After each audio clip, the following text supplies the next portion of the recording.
So, whose collapse was worse, the Cowboys or the Eagles?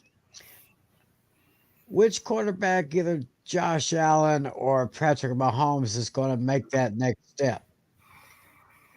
And should the 49ers be on upset alert? Well, we're going to see if we can find the answers to that question and many more as we get you ready for the divisional round of the NFL playoffs. We got all the bases covered for you coming up right here on Fantasy Football Fever, which is starting right about now.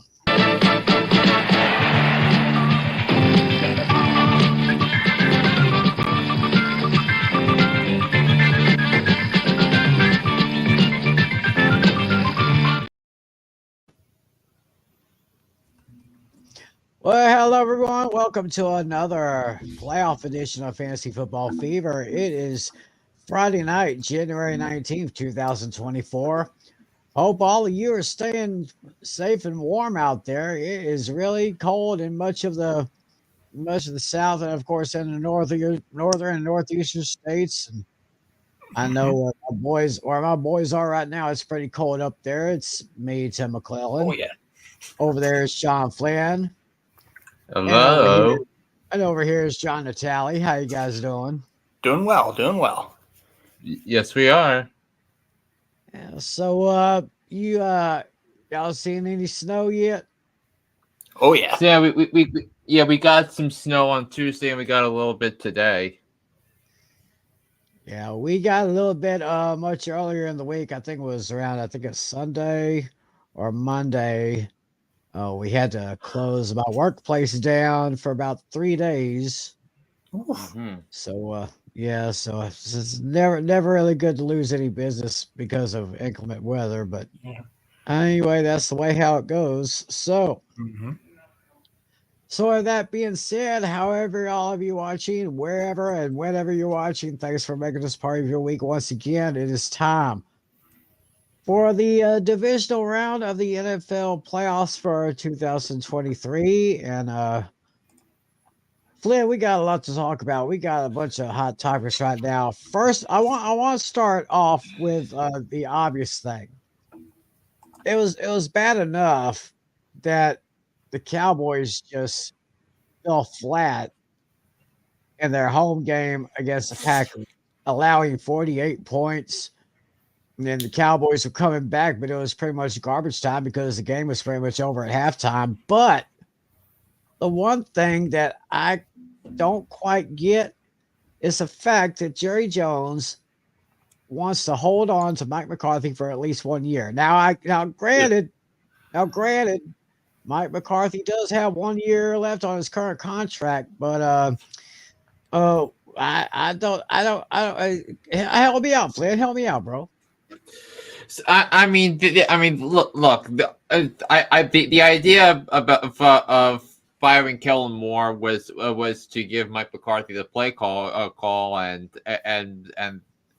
that's exactly what his plan was for Mike McCarthy to call the plays, bringing Brian Schottenheimer to design some plays on the offense, and Dak Prescott had the best season he's had as statistics wise. That he is going to be number 2 and number 3 on a lot of voters' ballots for league MVP. He was dialed in for the vast majority of the season. Getting the ball to CeeDee Lamb and to Brandon Cooks and to Jake Ferguson and among others. That the Cowboys offense was excellent. They scored over 500 points this year. So, but the reality set in the last 3 to 4 weeks of the season, where the Dallas defense, which had been so dominant for the first 3/4 of the season, so the league saw what they really were made of in games against Buffalo, where they gave up over 250 yards on the ground, against Miami, where the Dolphins moved the ball up and down the field and they methodically drove down for a game-winning field goal, and then that last drive against Detroit, before all the controversy about the linemen reported as eligible receivers. Prior to that, the Cowboys just let the Lions go march down the field for a touchdown with ease, and then what the Packers dialed up was a game plan that was designed to expose the Cowboys' weakness, which was all year, and every single one of those losses, the Cowboys could on, and the Packers with their outstanding offensive line play, and incredible play from Jordan Love, allowed Aaron Jones to just punish a Dallas defense which at one point of the season. So it's a terrible job by Dallas. A year where the year I actually thought the Cowboys were going to go to the game, to the NFC Championship game for the first time in 28 seasons, but this season was a waste. Now all the stats from the season mean nothing. Season's a failure. Now we're back to where we started, where the conversation started last year, and the year before that, and the year before that, and the year before that. And Mike McCarthy, Right. and I like Mike McCarthy. He is I think he is an above average coach. But the problem with keeping Mike McCarthy is that you're not going to get the identity of toughness the Cowboys need, the physical and mental toughness. They're not going to be mentally. They don't have the mental identity needed to get through in the playoffs, and that's going to happen as long as Mike McCarthy is the head coach of the Cowboys. Natale, anything to add to that? Yeah, I think I think now that McCarthy got brought back, I think you and I are now kind of onto something, that he is on the hot seat. So in a sense, although a bit early, you and I think are right. That he's definitely on the hot seat now, even though we said it prematurely. He definitely is now. And about the owner, yeah, Jerry Jones isn't the owner he once was. Like I typically use this for baseball, but I think here it applies in football too. The owner is the glue that holds the team together. Without the right glue, like AKA the owner, everything falls apart. And then basically the owner is responsible in making sure all the pieces come together without falling apart. And when everything falls apart, that is on the owner. Yeah, and I think the perfect counter to that, and the perfect thing to add to that is what David Tepper, the Carolina Panthers, is doing. Like he is just he's just meddling into the football operations. I mean, he threw a drink at Jaguars fans about in a game a couple of weeks ago. When they were a game, the Panthers lost 26-0. That was atrocious. And so what coaches to hire, when to fire them, and all that. What players to take.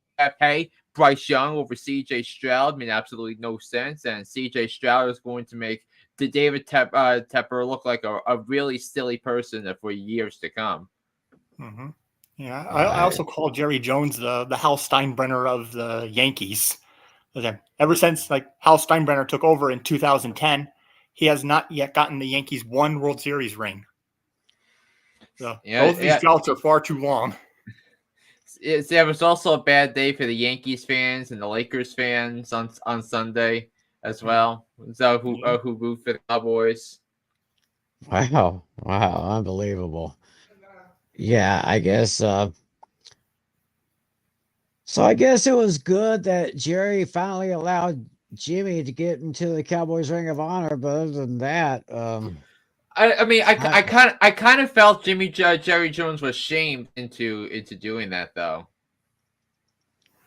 Probably because of all the fans that were just hollering for it for the last 15 or so years, even longer than that. But I just don't get it. I just don't get this team. I mean, I love my Cowboys. I always will. I will always bleed silver and blue, but I mean, something has got to give here. I mean, it's going to be now 29 years since they won a Super Bowl, which of course will also be 29 years since they won a conference championship game. I am just dumbfounded, as my little thing says right here. I am just dumbfounded about this whole thing. Also, remember when I said at the start of the season I was concerned about the linebackers for the Cowboys? Right, right. Had some Says injury problems there. and it was a place where I wanted the Cowboys to adjust it in the draft, both year and last year. It was a problem in the 49er game last year, especially when the 49ers were finally able to get that running game going in the second half of that game. Yeah, they didn't quite address it this last draft, so they will definitely have to address it this time. And I guess I would say maybe the loss of Trayvon Diggs to a season-ending injury might have been a factor in it, but they did bring in Stephon Gilmore from the Buffalo Bills to kind of come in a little bit. But It's but I mean but I mean if you're gonna talk about the loss of Trayvon Diggs, you gotta talk about Deron Bland, who I was foaming at the mouth, who should not have been first team All Pro by the AP, but he was. So and Deron Bland was nowhere to be found. Where was the safety play? Where was Micah Parsons? They were no shows in the game that mattered the most. No sacks, no turnovers. After a season full of sacks and turnovers for the Cowboys defense, which was the number one defense / special teams in fantasy, and they turned it into a pumpkin when it mattered the most. yeah, they did. So it'll be another season of more unanswered questions going into the off season here. And anyway, there was a good part of this past weekend. There was a good part. I just want to totally thank the Tampa Buccaneers for just slicing and dicing those Philadelphia Eagles, sending their butts home. Now the Eagles collapse. That was pretty It's, amazing. Oh yeah. it's yeah. It's yeah. I think there's an NFL Network top 10 for worst single season collapses. I think this Eagles squad is going to they're probably gonna have to update that list to include the Eagles. Mm. I would definitely put them at least in the top 5 because I don't think I've ever seen a Yeah. team start so awesome and then just totally fall flat. And as I said last week, if you're going to free fall your way into the playoffs, that does not make a good recipe right there. And obviously, Yeah, and also teams that they won, the Eagles that they barely beat Washington twice. They barely beat Minnesota by a touchdown. They barely beat the Patriots, the worst team in the AFC this year. They got by. The only reason they beat Kansas City was because the Chiefs made 2 unforced zone, which won the Eagles that game. So, and again, I said during the season, I did not think the Eagles were going to be up there with the San Francisco 49ers or the Dallas Cowboys as contenders in the NFC because, again, same problems. Linebacker play. Harry Roseman did not address the linebacker situation, and that's a terrible job by him. And the Eagles decided to choose James Bradbury, who was a double agent down the stretch over CJ Gardner Johnson, and I would have rather played with 10 guys on the field than have 2023 James Bradbury on the field, which is wild to think about as a Giants fan. But when he was tasked to cover the other guy's number one receiver, he had a lot of problems. He had those problems in 2021 with the Giants. He didn't have to do that last year because Darius Slay had a great season for Philadelphia as to that defense. So that's wild. And also Nick Sirianni, who we saw the true Nick Sirianni did this season without Shane Steichen, without Jonathan Gannon, and he did a terrible job as well. He did not have the cure for the Eagles' late season struggles. Yeah, so both the Eagles and the Cowboys are pretty much done for the year. But let's talk about some teams that did very, very well. In particular, the Houston Texans and the aforementioned Green Bay Packers. Starting with the man who I think is this close, just this close to being AFC Offensive Rookie of the Year, CJ Stroud.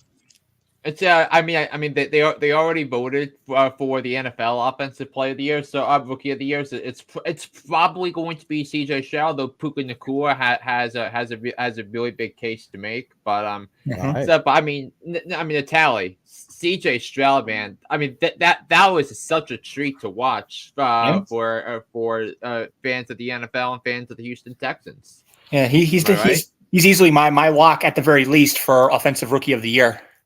Right. Yeah, and I mean, did you just see how he was able to adjust to all of Jim Schwartz's different blitz packages and exotic looks? I mean, Jim Schwartz gave him threw the kitchen sink at him, and he turned them away. And look, I thought the Browns were going to win. That their defense was great. I thought Joe Flacco played really well, especially in that first half. Because he was making some big throws down the field to Amari Cooper and David Njoku. But CJ Stroud, man, 16 of 21, 274 yards, 3 touchdowns, no picks, 157.2 passer rating, which is wild. And then the Texans defense finished them off with a couple of pick sixes at the end of that game. So that was a great job by D'Amico Ryans and the Texans, and I think this is a fantastic one. I found that 45-14 as stunning as the Packers and the Cowboys. Mm-hmm. Oh yeah, absolutely. Yeah, I still got both quarterbacks effectively winning an award. CJ Stroud for Offensive Rookie of the Year and Joe Flacco for Comeback Player of the Year. I'm still sticking by that. And I would also consider D'Amico Ryans for NFL Coach of the Year. Yeah, I think the voters. I think they voted D'Amico Ryans as Coach of the Year. When do those awards get announced? Is that after the Super Bowl or before? February 8th is before. Yeah. Yeah. So maybe maybe a couple of days prior, we should when we do our show, we should probably add in our predictions for the awards, like Offensive Player of the Year, Defensive Player of the Year, so on and so forth. Yeah, I mean, I remember they already voted for these because this is a regular season award. So right. But I think more than anything that this understood to everybody why they raved about CJ Stroud and why a lot of smart people had CJ Stroud as the best quarterback in his draft class, not Bryce Young, David Tepper, which is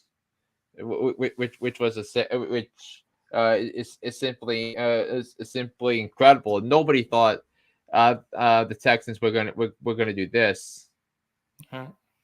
Yeah, let alone make the playoffs even. Yeah. Yeah, a very huge shift from the previous years. Yeah. I'm definitely impressed. Yeah. There is one team that has kind of made a little bit of a shift after letting go of their head coach, Josh McDaniels, which we all saw coming. Mm-hmm. We did, right? Yeah. I think we I know at least two of us did. Yeah. No. Two of us did. Yeah, it was Flynn and myself who said that Josh McDaniels was on the hot seat, and of course, earlier this year he got the pink slip. He was gone, so they put in Antonio Pierce to be their interim coach. And now, earlier today, the Las Vegas Raiders have taken the interim title off of his name, so he's now head coach Antonio Pierce. I think I like this. Fantastic move. I mean, I never thought I would utter these words as an NFL fan, as an NFL observer. The Raiders made a sensational hire. Oh yeah. Never streams did I ever think I would say this, but because look, because the thing was because Mark Davis should have hired Rich Bisaccia 2 years ago, because Bisaccia after the controversy surrounding John Gruden, which led to his firing, Rich Bisaccia and the Henry Ruggs incident, Rich Bisaccia rallied the Raiders and took them to the playoffs, and he should have been. And the players wanted Bisaccia back because the Raiders were playing well, but they chose they let him go, be the special teams coordinator of the Green Bay Packers, and then McDaniels becomes the head coach, which anyone with a spine knew that was going to be a waste of time with the Raiders. So it's a tremendous job. They got it right this time. If it wasn't Jim Harbaugh who interviewed for the Charger job earlier this week, it absolutely had to be Antonio Pierce. Oh yeah. Yeah, so I think there could be brighter days coming in Sin City. So, anyway, pending any offseason moves, I think the Raiders have a chance on being on my playoff or no playoff list. Yeah,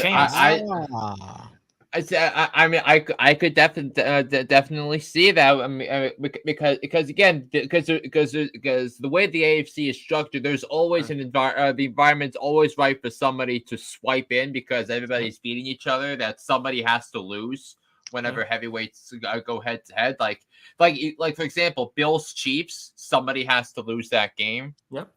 All right, that's true. And we have, it's our man, A Pizzle, Alex. Greetings and salutations to you, sir. Of course, he's on Four Horsemen of Pick'ems, which we had this past Wednesday night. Wednesday nights, 10 Eastern, 9 Central. And Daniel Berry Sports Highlights. How you doing, Daniel? Nice to have you on the show watching us. Tell your friends about us. And speaking of head coaching hires, we still have a lot of vacancies left as far as the NFL teams are concerned. Mm-hmm. Yeah, but I think that the case that I'm most interested in is the Atlanta Falcons, because they had there's with Bill Belichick. Oh, jeez. And of course, earlier in the week, all talk was about maybe Belichick going to the Cowboys, but now, since McCarthy's staying on, Belichick maybe toward the Falcons. And I definitely think that the Falcons are going to find a quarterback, whether it's via trade. I feel like somebody like Justin Fields would make a lot of sense for the Falcons if the Bears have a plan and a grip, and they actually trade Justin Fields to pave the way for Caleb Williams who by the way, the NFL draft on Monday to be the number one overall pick and be the quarterback of the Chicago Bears for the next 10 years. Mm-hmm. Interesting there. And also, speaking of possible coaching changes, going back to my Cowboys, defensive coordinator Dan Quinn, former Falcons head coach, he's been in talks with at least 2 or 3 teams this week. Yeah. And I know Seattle's won, Carolina, but I think if he's going to get a head coaching job, I think it's more likely going to be Carolina. So it's because it's the least coveted of all the coaching jobs, because no first round pick. The team had coming off the worst record in the league. Right. So and an owner who has no idea which way is up. So I really wonder who's going to take that job. Interesting. So there's still trying to look up the information here. Head coaching spots that are still available. I'm still trying to look for that. I mean, we have like 5. I want to say 5 or 6.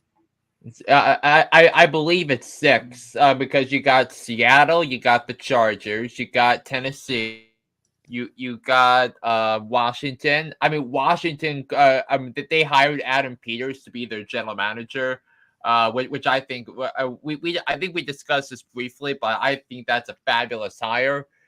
Because I think one Commanders, after spending the last 10 years away from the football world, think they're going to be back. They're going to be back at it. Yeah, right now I just looked this up on theathletic.com, which is a very good sports website. I highly recommend.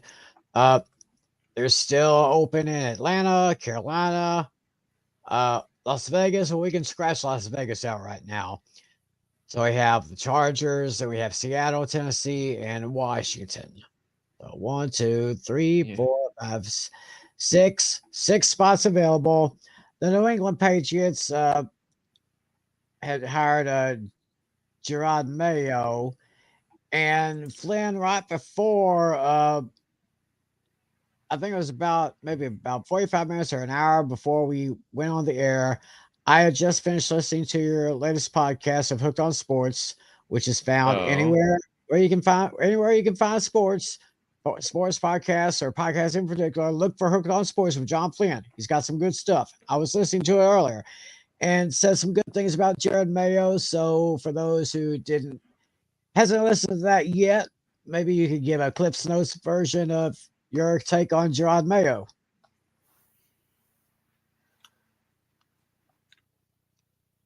Mayo was an excellent a player for the Patriots in the for several years, all pro, a couple of Pro Bowls, and then he went into coaching for a little bit. He because Gerard Mayo was the inside linebackers coach for the Patriots over the for the better.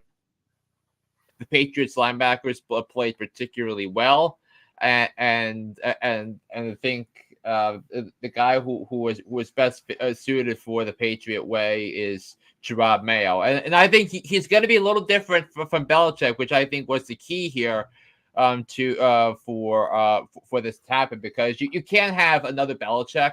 So because I just don't think that's going to attract players, but there are things to look forward to with the Patriots. A high draft pick, so maybe they draft their franchise quarterback in the draft. They have a lot of salary cap space. So they have they have a lot of money at the cap. So I feel like a leader of men in Gerard Mayo, I think, makes a lot of sense for the Patriots, and really hits home what Robert Kraft thought of the dynasty. Okay, so in the last week, 2 coaching spots have been filled. There are 6 coaching spots still left. For the Panthers, they're probably going to say Bill Belichick. I don't know why the Titans have yet to really jump on the Mike Vrabel bandwagon. Because they fired him. Oh. No, I don't know why my mind is just mixed up a little bit. It was kind of mixed up this past Wednesday doing the Horseman show. But what I meant to say is, if Vrabel's not going to the Patriots, which of the remaining teams would probably be a fit for him? Sam, are you talking about Vrabel? Yes.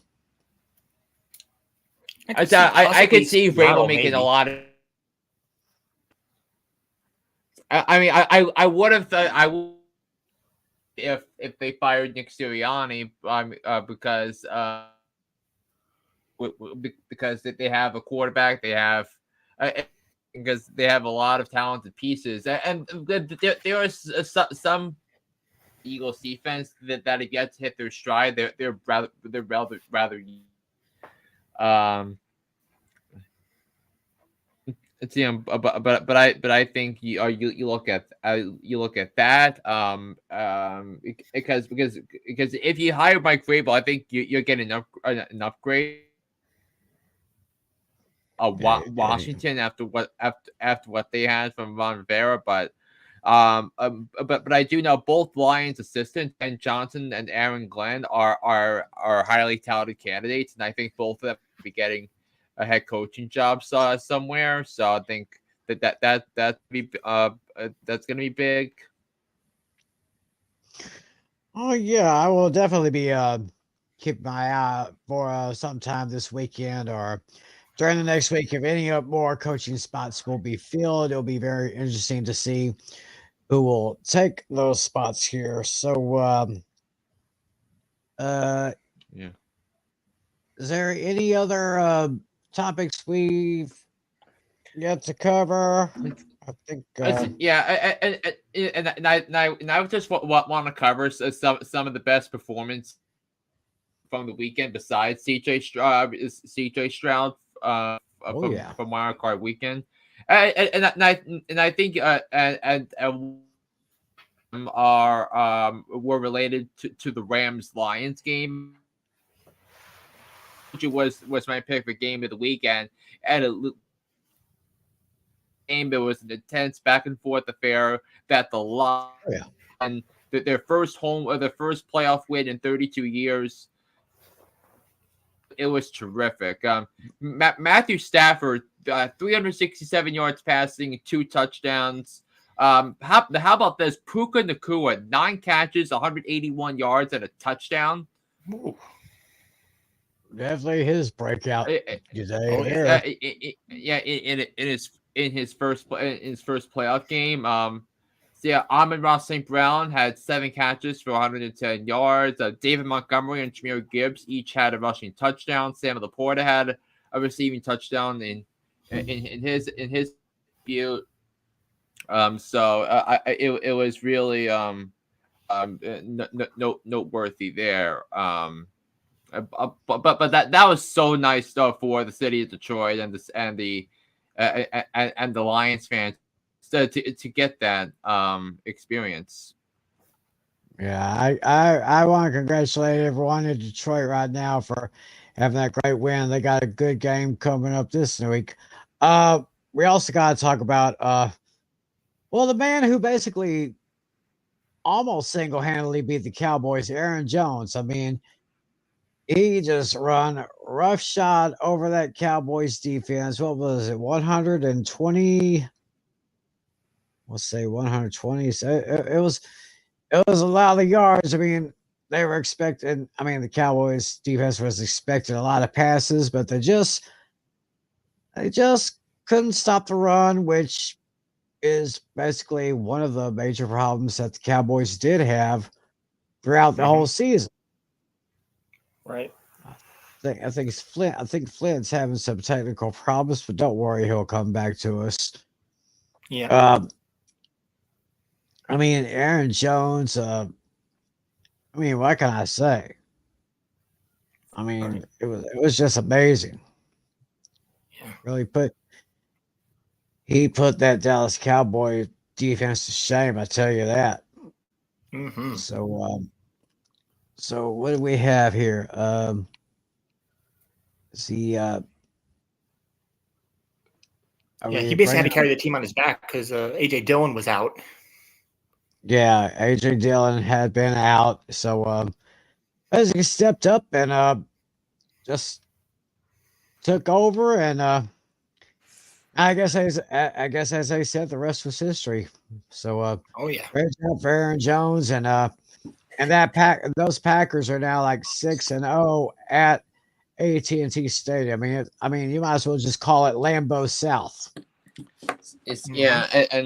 And just think of the job that Matt LaFleur has done handling the transition from Aaron Rodgers to Jordan Love. I mean, because this team is so well coached and they're still buttoned up, and I think that's what makes And the thing is, the Packers dominated their last 2 games of the regular season against the Vikings and the Bears, which were a big deal because they were dominating on both sides of the football, and they took advantage of it with Aaron Jones and Jaden Reed was excellent, catching passes, so and all that. But when you have an offensive line, like what the Packers did, and the way the Packers offensive line played down the stretch, I think that speaks volumes as to how this all turned out. Yeah. Yeah. So, any other performances kind of catch your eye? We could look at Josh Allen's performance on Monday night against the Steelers as an example. Oh yeah. Did you see that rushing touchdown that he had? 52-yard rushing touchdown. Oh my goodness. I believe that was the second longest rushing touchdown by a quarterback in playoff history. No, I have to look up to see who definitely does hold that record. Let's see. Yeah, if I could do a look up. Let's see. And meanwhile, Josh Allen 74 yards rushing total. So, so you were able to have that. I think Josh Allen is starting to. I'll tell you, follow up, Tim. I got the record for you.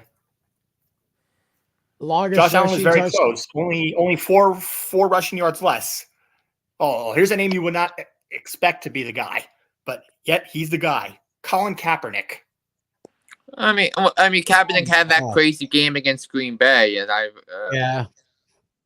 he did a 56-yarder against San Francisco in 2012. Oh, sorry, against Green Bay. Green Bay, 2012. I remember that game. Yep, I remember that. Yeah, he just went off crazy on that. So, but not for Josh Allen. I think.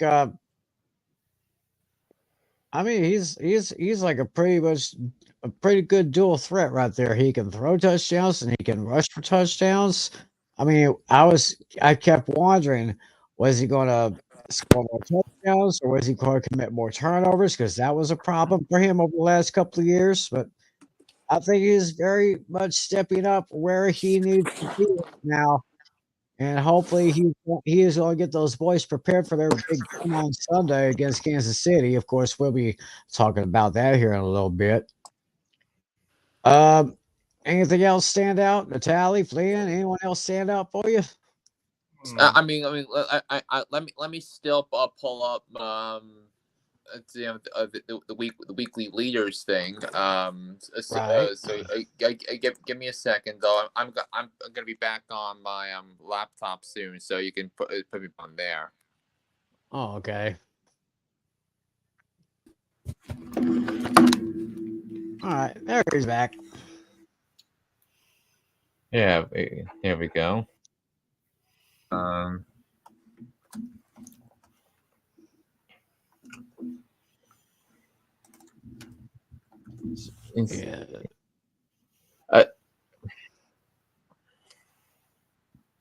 Let's see here. We're just looking for information, y'all. If y'all got any information, throw it out to us. just we're trying to fill our minds with this stuff here.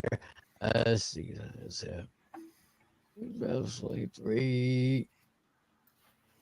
Also, another thing I forgot: Romeo Doubs, 6 catches, 151 yards, and a touchdown, for the Packers.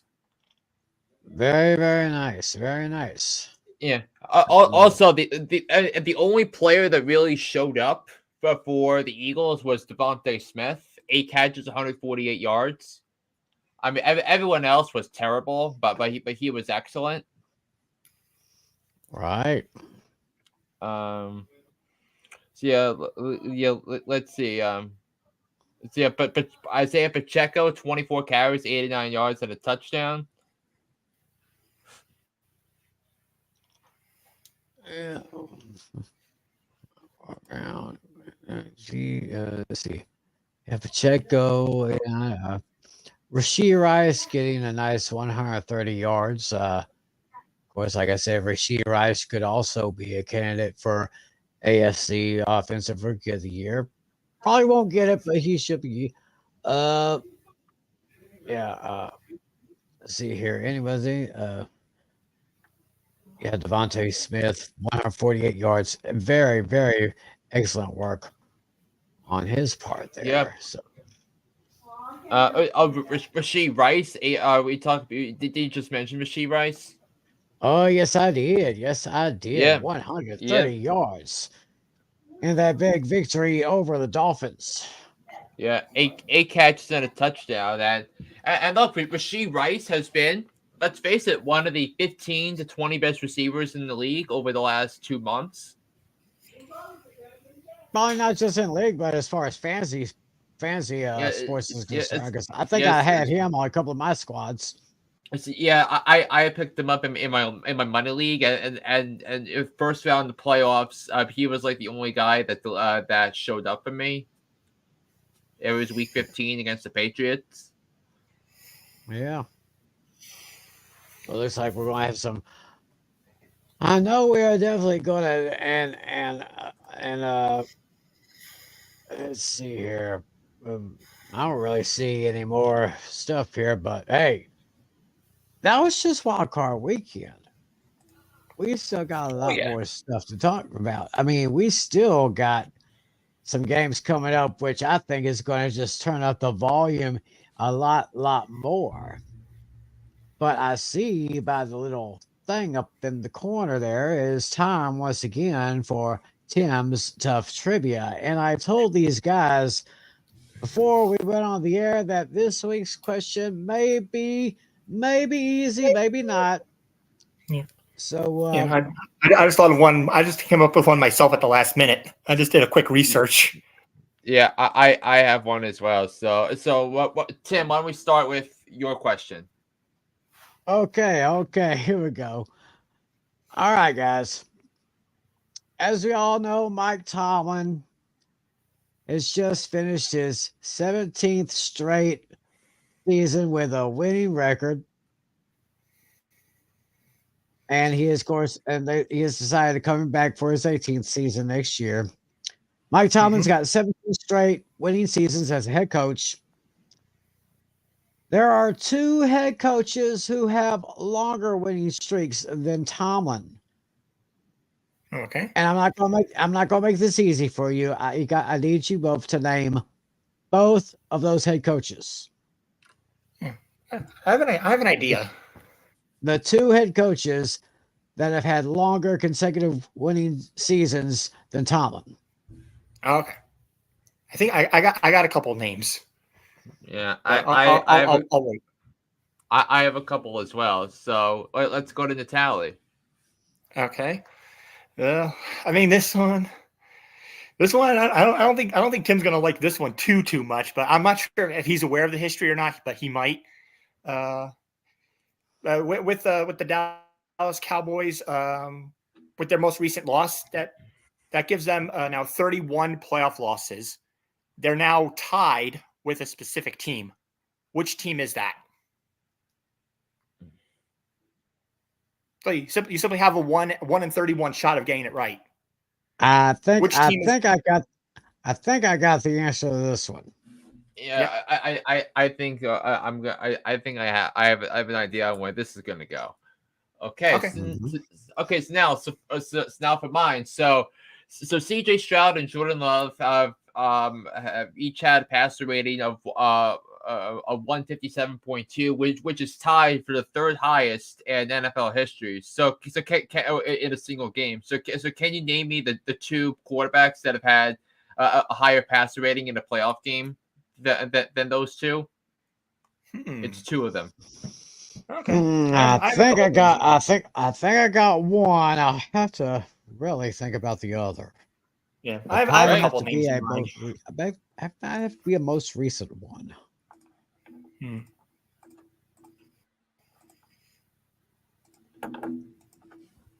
Very, very, very, very interesting questions here. And of course, we'll give you all the answers. We'll give you all the answers at the very end of the show. But right now, I think it's time to show some love to some good friends of ours. Ready to hang with some fellas? Ready to hang with some fellas who know football? Let's ride. LC Muscles 28. I think they're the most overrated defense in the league. Steel Sermon. We did not trail for a single second. Tiny Tim. McCarthy is a bonehead. A Pizzle 90. I'm going with my boys. Fins up, baby. Get ready for the Four Horsemen of Pick'ems. Every Wednesday night at 10 p.m. Eastern, 9 p.m. Central on YouTube.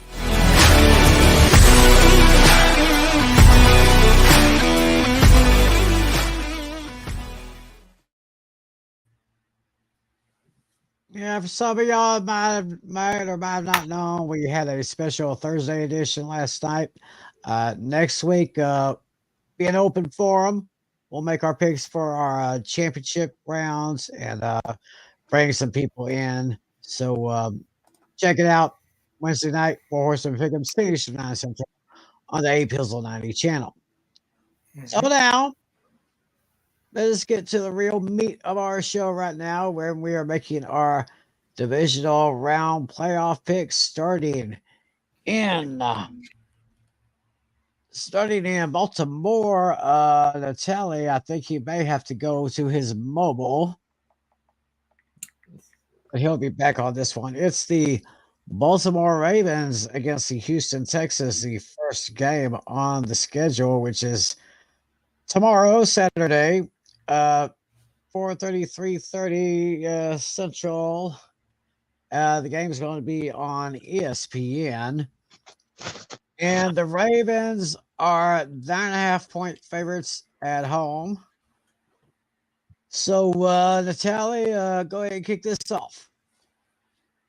Let's see. Yeah, this one is going to be a pretty interesting one here. The Ravens are already going to have a problem. They're going to be without Mark Andrews from what I heard. But however, they're still looking pretty solid. I believe, if I'm not mistaken, this is Lamar Jackson's first game as a number one seeded player. So I think that because his other MVP season, 2019, he was the one seed and lost bigly. Ah, right. Yeah, he lost. So he plays better when he's in the lower seeded area, but this is a completely different Lamar Jackson. This is a potential MVP Lamar Jackson. And on the other side, you have a very strong Houston Texans team. So I think this is going to go toe to toe. I mean, I think this 9.5-point spread is very, very high.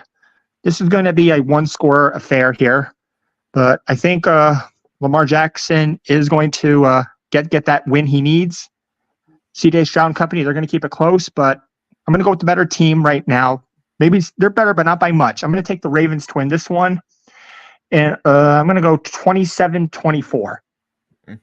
Yeah, I mean, yes. So I think the eye test is something that Tim and I talk about. Which remember, the eye test is why I picked Tampa to beat Philly, and the eye test never failed on that. But but look, you got to give the Texans a lot of credit here because nobody thought they were going to win a playoff game this year. I mean, I was wrong on the Texans because for demolishing the Browns, I thought this was going to be Browns Ravens with Joe Flacco's return to M&T Bank Stadium in Baltimore. But there are some problems with the Texans. I don't because again, Joe Flacco tore apart that defense in the first half. So that's not great. What's also not great is that the Texans are also going to, in addition to not having Tank Collins, they're going to be without Noah Brown as well.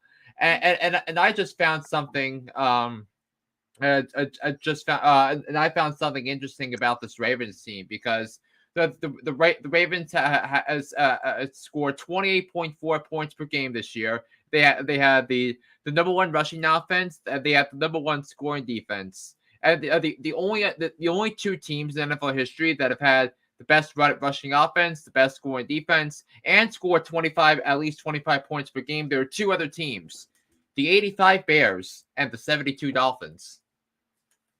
So I kind of feel like we're under. I underestimated the greatness of this team all along, and that this defense is complete. 1 to 11. This offense, the offensive line is outstanding. Lamar Jackson had his best season as a passer. Bringing in Zay Flowers, bringing in Odell Beckham Jr. really helped with the dynamic of this team. And look, when you look at the eye test with the way the Ravens make plays on defense and on offense, the Ravens were the best team I saw all year long. I think they're going to march into championship Sunday by cruising to a victory over the Texans. Ravens 27, Texans 13. Oh, winning and covering. Yeah. Oh, interesting. Well, this is going to be probably C.J. Stroud's best test yet since week 1 when Houston and Baltimore met earlier in the season. Houston's going to turn it up a little bit, but I think Baltimore just has a slighter edge, even though Houston is going to make this very interesting.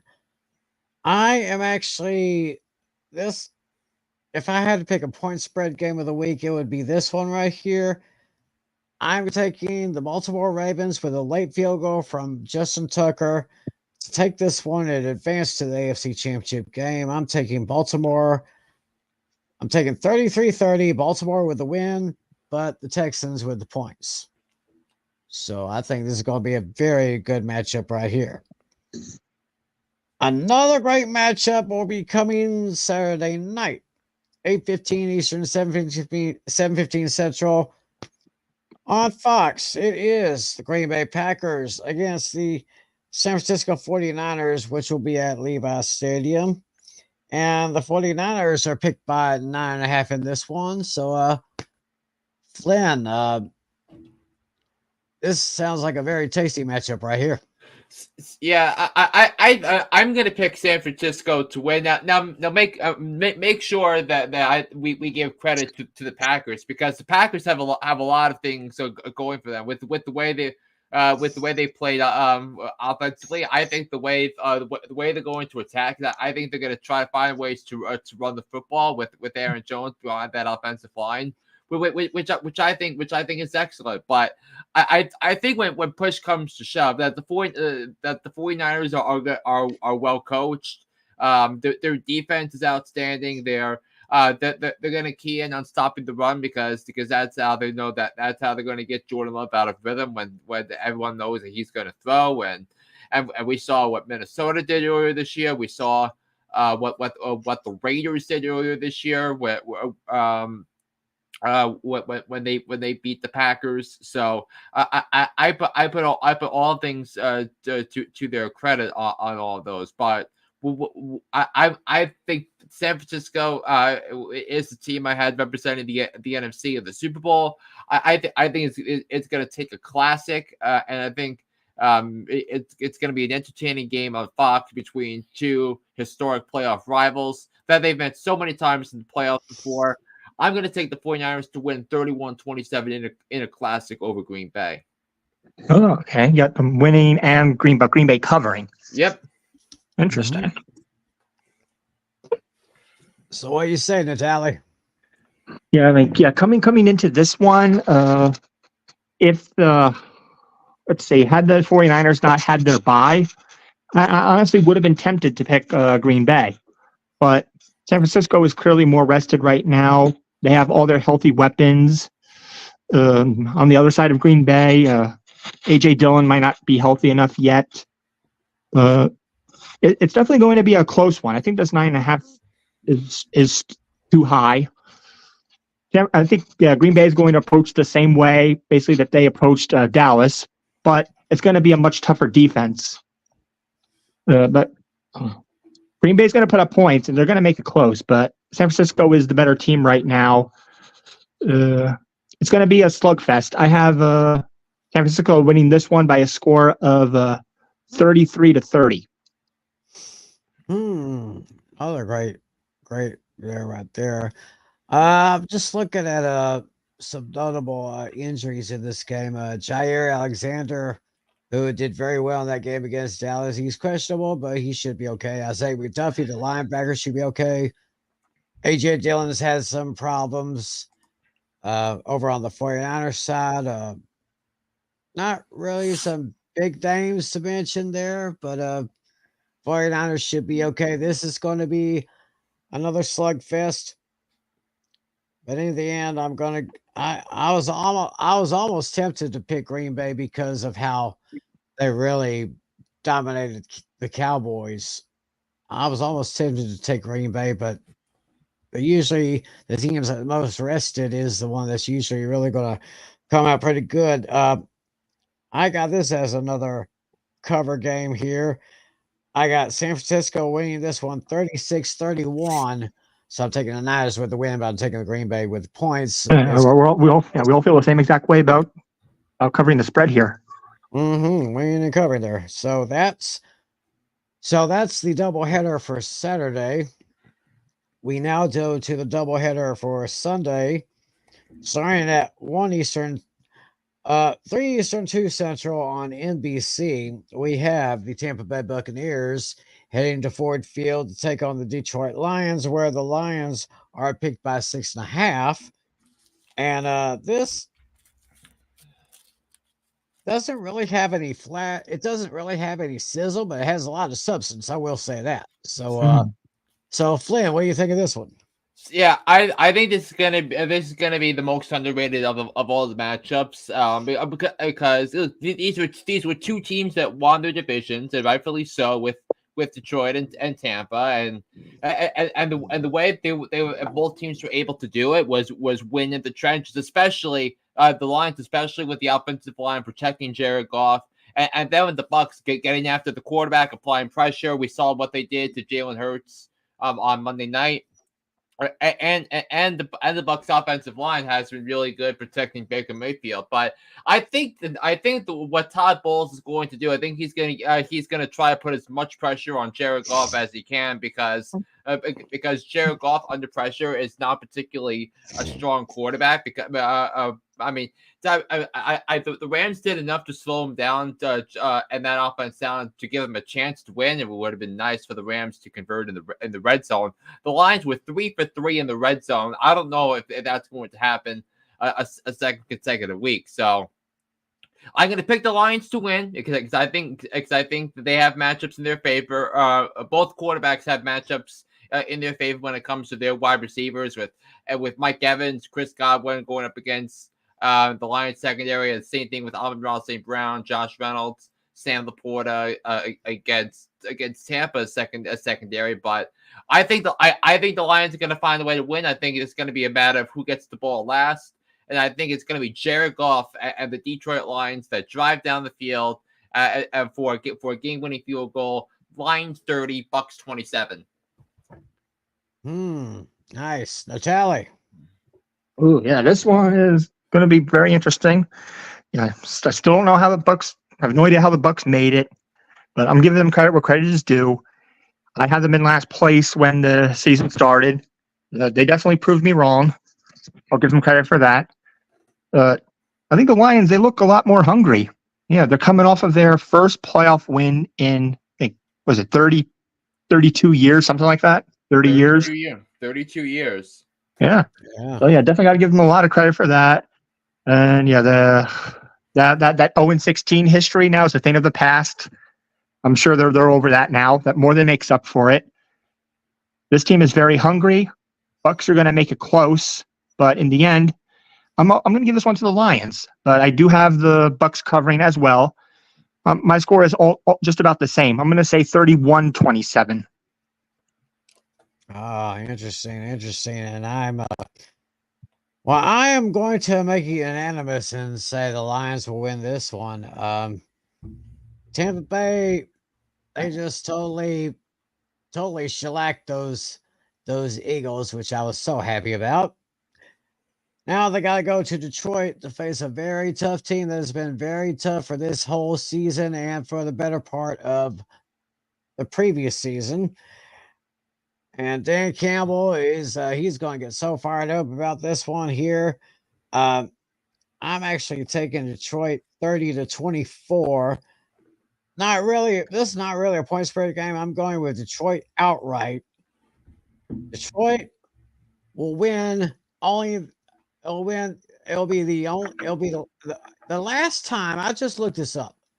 The last time that the Lions won 2 playoff games in one season, Dwight David Eisenhower was president. 1957, I believe. You got to go all the way back to good old 57 to find the last time the Lions won 2 playoff games in one season. But I think they will do it. 30-24. We're taking the Lions over the Buccaneers. I guess we're all in agreement with the Lions. Now we come to probably what is the game of the week. That's right. It will be the Kansas City Chiefs versus the Buffalo Bills at Highmark Stadium, if I'm not mistaken. Yeah, in lovely Western New York. Here we go. Mm-hmm. Well, look at that. Look at what Flynn's got there. He's got those. Oh, wait a minute. What? Are you going to be Demian Wooby now? No. With the big man tiny helmets? For For those of you that watch Get Up on ESPN, you'll know. You'll understand the thing. But anyway, this is the closest game as far as the spread is concerned. Buffalo is picked by only 2.5. So, Yeah. Flynn, who you got in this one? Yeah, I think this is a tremendous. It's going to be a tremendous sporting event. I think you're going to get at least 40 million eyeballs on this game, and it's going to be interesting about how the Swifties in Buffalo are going to react because Taylor Swift skipped Buffalo on her Eras tour. That she went to more than half of the NFL stadiums, but she did not go to lovely Western New York. So for that one, for Eras tour. So that's gonna be fascinating. But look, the Bills have some things going for them with Josh Allen. I think I think Josh Allen is gonna move the ball up and down the field often, but there are some concerns I have with the Bills because the Bills are banged up at linebacker, they're banged up at corner, and who will those groups be responsible for covering? Rashee Rice and Travis Kelce, who have been the 2 most reliable weapons for Patrick Mahomes all year, and look, I think this is a ripe opportunity for guys like Rashee Rice and Travis Kelce to each have at least 10 targets. I think Rashee Rice is going to have another eight more catches. I think Kelsey's going to have 8 more catches, 100 yards each, and a touchdown. But I think Mahomes knows that they'll be able to expose them, and Mahomes is going to play to the game and play to the script. If this is the best Chiefs defense that Mahomes has played alongside with. And also this Bills team, I think would have been a lot. That game against Pittsburgh would have been a lot closer had TJ Watt been able to play. But the Chiefs are relatively healthy when it comes to their defense. I think that's a big thing here. And also think for Kansas City is they have the major coaching advantage. Andy Reid over Sean McDermott. Remember the last time the 2 men in the playoffs of 13 seconds that were left on the clock. So Sean McDermott didn't script kick it, and then Mahomes got Butker the field goal range, and then overtime, scored the winning touchdown, forced the rules to change because Josh Allen never got the ball in that one. So it's going to be a rematch of an epic tale here. But this time, instead of all these Bills Chiefs games, the last 5 times Mahomes and Allen have met, they've all been in Arrowhead.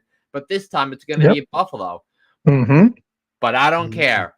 I'm going to pick the Chiefs. I'm going to pick the team with the better head coach. I'm going to be picking the team with the better quarterback. I just simply can't. This is Patrick Mahomes' first road playoff game of his legendary career and his 16th overall. This is going to be the first time that Patrick Mahomes is going to play in Buffalo in front of fans. But the first time he played in Buffalo, it was during the COVID-shortened season, and the governor did not allow fans into the stands in the regular season. So, but I don't care about that. This is a Patrick Mahomes legacy game. This is a game where the Chiefs are going to flex their championship pedigree, and I think Patrick Mahomes is going to drive down the field in the last 2 minutes of the game to set Harrison Butker up for a game-winning field goal that brings the Chiefs to their 6th consecutive championship Sunday.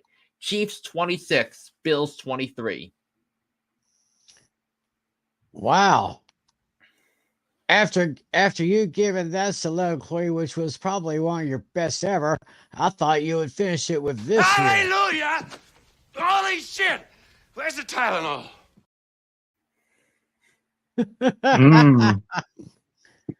All right, Natalia, how you gonna follow that, bro? Yeah, this was actually by far the hardest game to decide. Mm-hmm. Yeah. Yeah, both of these teams look really good on paper right now. Whew. Yeah, I mean, this is, Mahomes is, I think said his first playoff game on the road. So there might be, he might start off a little slow, maybe here and there. But I don't think the cold is going to bother him at all. I think he's going to be just fine. Yeah, the Bills always choke when they're in this position. It's going to be a shootout. I mean, as much as I want the Bills to get that monkey off their back, I just don't think they're going to do it. It's going to be very close, but in the end, I have to take Kansas City also. It's going to be the highest scoring point total among all these games. Both teams are going to score in the 30s. I have the Chiefs winning this one 38-36. Oh. So you both of you are picking the Chiefs. Yeah. So it all comes down to Tim. So if Tim picks the Chiefs, we're going to be in agreement on every game. The only thing that we're going to have that's different is Flynn has the Ravens winning and covering. That's going to be the only difference. Yeah. Wow. This was the most difficult game to pick here. I basically had to do a coin flip on the Four Horsemen show yesterday to choose my winner, but I think I'm glad the coin flip ended up the way it did. Because listening to Flynn's explanation and listening to Natalia's explanation just made that much more sense. I mean, it would be great to see Buffalo get to the next level, but I believe that Kansas City is going to have a huge game from Rashee Rice, another huge game. Yeah, I don't think we're going to see Taylor in Buffalo this weekend, but it doesn't matter. Whether she's there or whether she's not, she's going to take care of business. It's going to be a late field goal by Harrison Butker that does it for the Chiefs and send them to their 6th straight AFC Championship game. I'm taking the Chiefs over the Bills, 36-33. So we're pretty much unanimous. Yeah, we're unanimous. We're in agreement across the board. Like I said, the only difference we have is Flynn's taking the Ravens with the points. The Ravens with the points. So Flynn, you control your destiny this week. Yeah, but like one result. Yeah. Oh, wait. Did you put up the results from last week, or did you not do that? Because I forgot to do that. Although I do know that I went 4-2. I mean, I tracked mine and Tim's because Tim went 4-2 against the spread and straight up. I went 4-2 against the spread and 3-3 straight up. I don't know how you did. Yeah, I know I did terrible. I went 2-4. So I did. I stunk because I took a leap of faith with the Steelers. So did one of you pick the Eagles, or we all? Yeah, I did. Oh yeah, that's why. Yeah, I think I only got maybe Yeah. one right in the spread. I think that's it. I think I got one. Because I remember I took the Bucks. I took the Bucks in that game. Yeah, So. I took the Bucks over the Eagles. I Mm-hmm. mean that was a lot easier than we thought. Yeah. I only did one. I got, I think, one right in against the spread. That was the Chiefs. Yeah. But anyway, hopefully y'all thought about those questions that we asked earlier, because each one of you guys, once again, has an interesting trivia question. So we'll start with mine. So my question was: there are two head coaches that have had longer streaks of consecutive winning seasons than Mike Tomlin with his 17. So the question is, can you name both of those head coaches? Yeah. I had a couple names in my head. My guesses were going to be, I think, Tom Landry and Vince Lombardi. So I was thinking Tom Landry and George Halas. Oh, okay. So Natalia said Tom Landry and Vince And Lombardi. Vince Lombardi. Yep. Flynn says Tom Landry and George Halas. Mm-hmm. Well, each of you got one coach correct. Yeah, Tom Landry, right? That would be Landry. Yeah. My alternate thought was Bill Belichick, but I don't know if that's right. That was the other one. Oh, Belichick. I had that, but I changed my mind. I should have went with my first instinct. Yeah, wow. Tom Landry. I think Tom Landry had 20, and Billy Belichick had 19. So it's Landry, then Belichick, then Tomlin. I'm kicking myself for changing my mind. I was thinking Belichick initially, but I pulled back. Yeah. Well, as Gilbert Gottfried famously said on Hollywood Squares. Yeah. You fool! Mm-hmm. Okay, Natalia, let's get to your question. All right. Yeah. I'll let Tim guess first because he thought he brought it up first that he might have known it. All right. Well, yeah. With the Dallas Cowboys losing their playoff game last week, that gave them 31 losses, which ties them for one other team. Name that team. So yeah, there you go. You have a 1-in-31 shot here of getting this right. So what do you think? Who do you think it is, Tim? I was kind of thinking about this a little bit. 31 playoff losses equal to the Cowboys. Yes. I'm kind of going back a little bit, maybe before my time or maybe around the time I was born, maybe. This team, they were the first team. I know they were the first team to lose a total of 4 Super Bowls, not consecutively, but they appeared in 4 Super Bowls and they lost all 4 of them. And I would say they lost a few more playoff games in the past between that time. My guess is the Minnesota Vikings. Okay, you're going to go with the Minnesota Vikings. Yeah, but I think it's I'm thinking before that because I'm down to 2 teams. My first thought was the Chicago Bears because they had so many playoff games back in the day, but I feel like their season success kind of wasn't that way. So actually, yes, I am going to go with the Chicago Bears because I feel like they've only won one championship in the last 60 years. I mean, they've lost in the playoffs a lot, so I'm going to go. I was looking at that. Okay. All right. Well, I'll tell you this: one of you two is correct, and the person that is correct is the guy to my left. You got it right, Tim. Oh, the Vikings. It was the Vikings. Yeah. The Bears actually have 20. You were a little bit off on that one. Bears have 20. That's so they're actually toward the back end, believe it or not. How many do the Packers have? Packers. Let's see. The Packers have 25. Oh.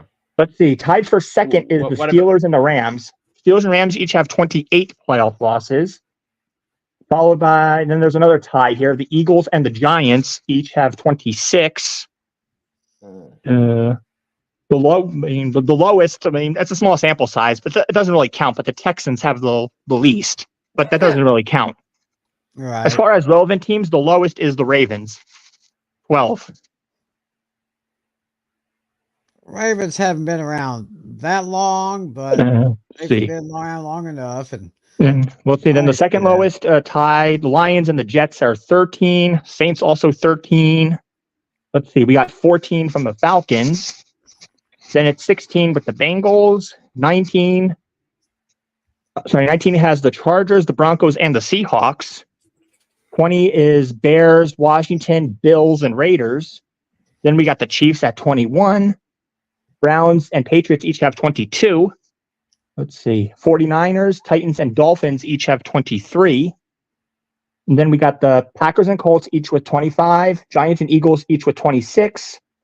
Rams and Steelers each have 28. Then Cowboys and Vikings 31. So yeah, spot on, Tim. Good job.